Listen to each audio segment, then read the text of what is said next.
नमस्कार, स्वागत है आपका आज के इस नए वीडियो में जो कि है Q&A वीडियो। तो आज का जो वीडियो है उसमें मैं लेने वाला हूँ आपके कुछ सवाल के जवाब जो आपने हमारे वीडियो में किए थे।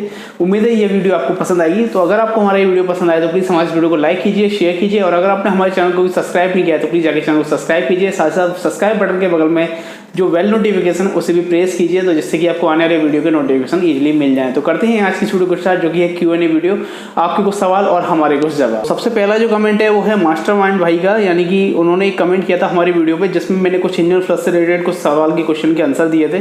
तो उन्होंने हमसे कहा है एकदम सही इन्फॉर्मेशन दिया भाई, फ्लश की ना जाने क्यों कुछ लोग मैकेनिक भाई को डरा देते हैं इस तरीके से गलत इन्फॉर्मेशन दे करके। तो मैं मास्टरमाइंड यानी कि जो हमारे अभिजीत भाई हैं मैं उनका थैंक यू बोलना चाहूँगा दिल से, जो कि उन्होंने हमारे चैनल पर विजिट किया और हमें अपना कमेंट दे करके हमें बताया कि हमने जो इन्फॉर्मेशन दी है वो कहीं गलत तो नहीं दी है। तो थैंक यू अभिजीत भाई। तो इंजन फ्लश बेसिकली बहुत ही अच्छी चीज़ है और वो इसीलिए दिया गया है कि इंजन के अंदर जो भी डस्ट पार्टिकल होते हैं या जो भी कार्बन वगैरह होती है उसको क्लीन करने के लिए, लेकिन कुछ लोग उसका गलत तरीके से यूज करके बताते हैं कि, और मैंने ये भी देखा है कि ज़्यादातर के अभी रिसेंटली मेरे पास काफ़ी कमेंट भी आए कि इंजन ऑयल फ्लश की वजह से इंजन जो है सीज भी हो सकता है। तो ऐसा बिल्कुल नहीं है। इंजन फ्लश बहुत ही अच्छी चीज़ है और अच्छी अच्छी कंपनियां उसको लॉन्च करती हैं। ज़्यादातर देखा जाए तो लिक्विमोली की जैसी कंपनी की जो कि वर्ल्ड और जर्मन की एकदम नंबर 1 बेस्ट कंपनी है लिक्विमोली, वो कंपनी का भी इंजन फ्लश आता है और इंजन फ्लश की वजह से कभी भी कोई इंजन सीज नहीं होता।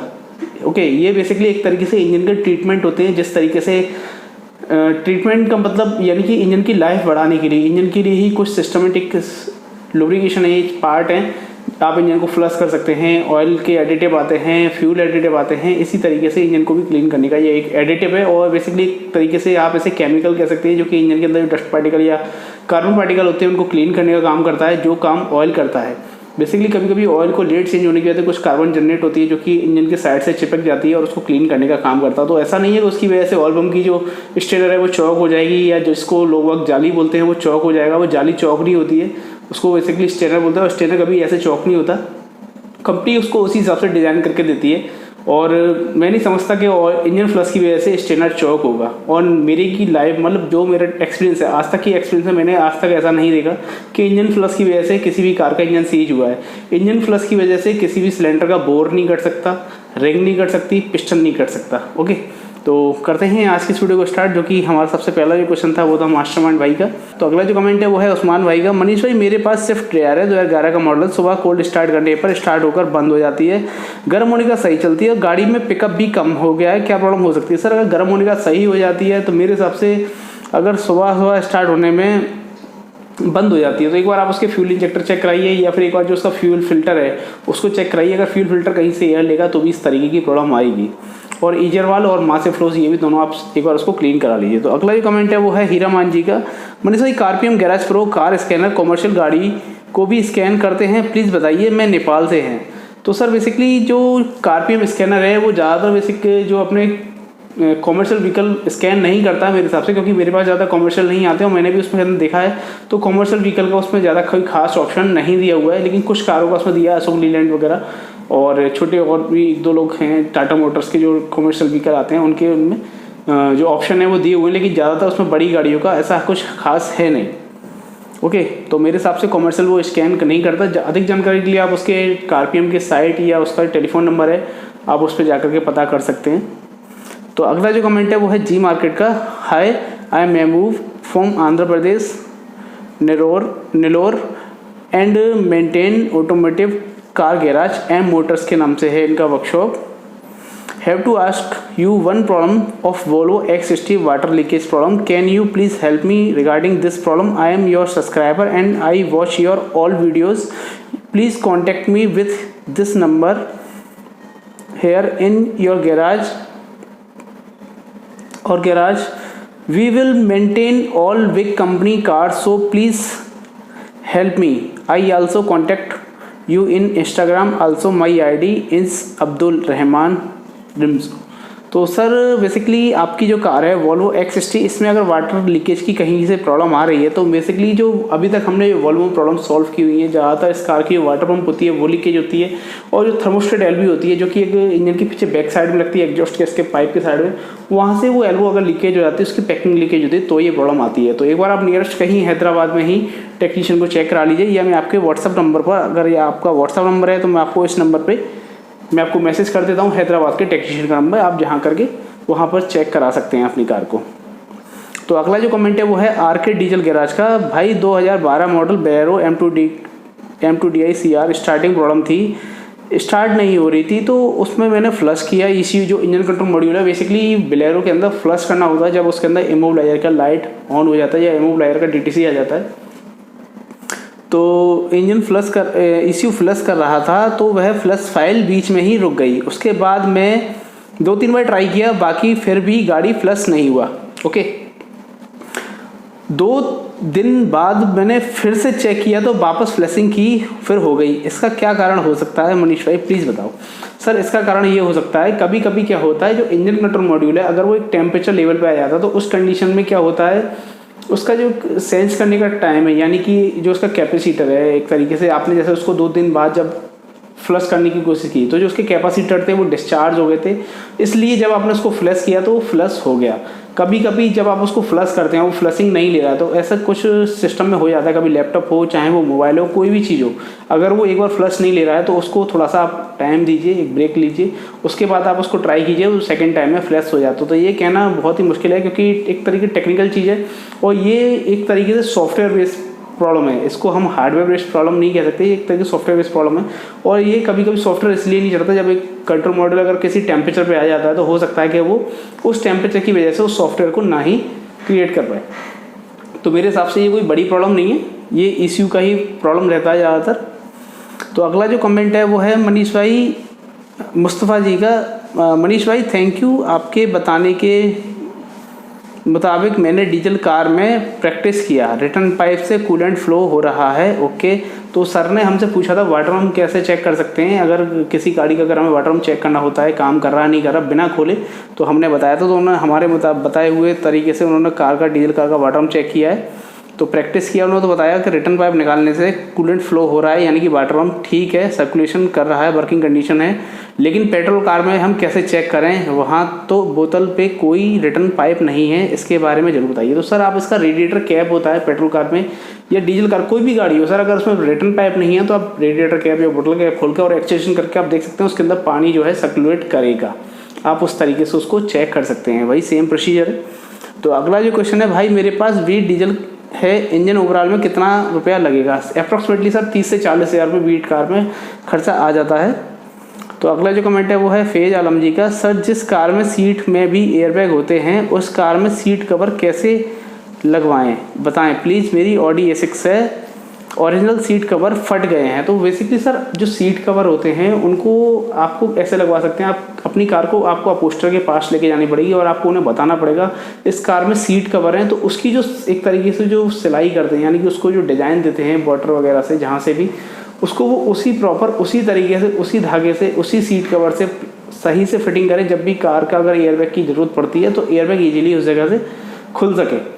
ओके, तो इसके लिए आपको कार को अपोस्टर के पास लेके जानी पड़ेगी या फिर किसी अच्छे लोग के पास लेके जानी पड़ेगी, जो लोग सीट कवर वगैरह का काम करते हैं, जो कार का बेसिकली एक तरीके से अगर मैं कहूँ तो अपोस्टिंग वगैरह का काम करते हैं, आप उनके पास लेके जाइए, वो प्रॉपर करके आपको सीट कवर चढ़ा के दे देते हैं, कोई प्रॉब्लम नहीं आती। लेकिन अगर आप सीट कवर के ऊपर एक और कवर चढ़ाते हैं तो वो गलत होता है, वो कवर आपको नहीं चढ़ाना चाहिए मेरे हिसाब से। Next generation car garage. Awesome Manish भाई, आपसे मैंने बहुत कुछ सीखा है, ऐसे ही काम करते रहिए और न्यू वीडियो लेते रहिए। तो बिल्कुल सर, हम न्यू वीडियो डालते रहेंगे और आप भी हमारी वीडियो देखते रहिए और चैनल को सब्सक्राइब करते रहिए, वीडियो को लाइक करते रहिए अगर आपको वीडियो पसंद आते है, साथ ही साथ इस वीडियो को शेयर भी करते रहिए, जिससे कि आपके साथ साथ और भी लोग जानकारी ले पाएँ और हमें भी जानकारी मिल सके। अगला जो कमेंट है वो है युवराज जी का। सर जी, मेरी स्कोडा सुपर्ब की इंजन चेक लाइट ऑन हो गया, जब सुबह स्टार्ट किया इंजन में कोई प्रॉब्लम या आवाज़ नहीं है, एकदम स्मूथ चल रही है, पर इंजन चेक लाइट ऑन है। पहले भी 1-2 बार ऐसा हुआ है, तो 2-3 दिन चलाने के बाद इंजन चेक लाइट बंद हो गया, ऐसा क्यों होता है? कितनी रिप्लेट डिटेल्स इन प्लीज़। तो बेसिकली सर आपको एक बार कार को नियरेस्ट किसी वर्कशॉप पे लेके जाइए या स्कोडा के डीलर पे लेके जाइए, जब जहाँ से आप वहाँ पर कार के अंदर स्कैन टूल होता है उसको कनेक्ट करके ही वो प्रॉपर कंफर्म कर सकते हैं ये प्रॉब्लम किस वजह से आ रही है। कोई वायरिंग की प्रॉब्लम है, कोई फ्यूज की, या किसी सेंसर की, या फिर कहीं कोई सर्किट टूट जाए, तो वो जब भी आपको क्लियर हो पाएगा, क्योंकि बिना स्कैनर लगाए आपकी कार में ये प्रॉब्लम डिटेक्ट नहीं हो सकती। चेकलाइट किस वजह से आती है और क्यों आती है। अगला जो कमेंट है मजर अली जी का, थैंक यू मनीष भाई, you are the best. Okay thank you भाई। कमेंट है वो है प्रवीण जी का, सर जी एक क्वेश्चन है, क्या हम i10 ग्रांड 2014 मॉडल स्पोर्ट्स में स्टीयरिंग कंट्रोलर लगा सकते हैं? हाँ तो क्या क्या चेंज करना पड़ेगा? मैंने सुना है सिर्फ एयरबैग जिस कार में है उसी को ऑडियो कंट्रोल इंस्टॉल कर सकते हैं। सर ऐसा नहीं है, आप सभी कार में इंस्टॉल कर सकते हैं, लेकिन ये डिपेंड करता है आपकी पॉकेट के ऊपर। ओके क्योंकि उसके लिए आपको काफ़ी पार्ट चेंज करने होते हैं, स्टीयरिंग व्हील चेंज करना होता है, वार्निंग हार्नेस में कुछ चेंजेस करने होते हैं, कुछ फ्यूज बॉक्स में भी चेंजेस करने होते हैं क्योंकि सर्किट बनाने के लिए, और म्यूजिक कंट्रोल तो आपको मेनली चेंज करना ही चाहिए। ओके अब रही बात क्वेश्चन था स्पोर्ट्स में, आप स्पोर्ट्स में कर सकते हैं, 2014 का मॉडल है, कोई प्रॉब्लम नहीं आने वाली, आप इजीली उसमें कर सकते हैं, लेकिन ये डिपेंड करता है आपकी पॉकेट के ऊपर। आपकी अगर पॉकेट अलाउ करती है तो आप इजीली आराम से कर सकते हैं, सब कुछ नहीं है। वो है automobile technology TE Manish ji, Manisha fuel additive गाड़ी में अगर ज़्यादा डाल दो तो उससे गाड़ी को कुछ खराबी तो नहीं होगा? अगर एक बार में ही 100 ml या 200 ml डाल दो तो क्या होगा?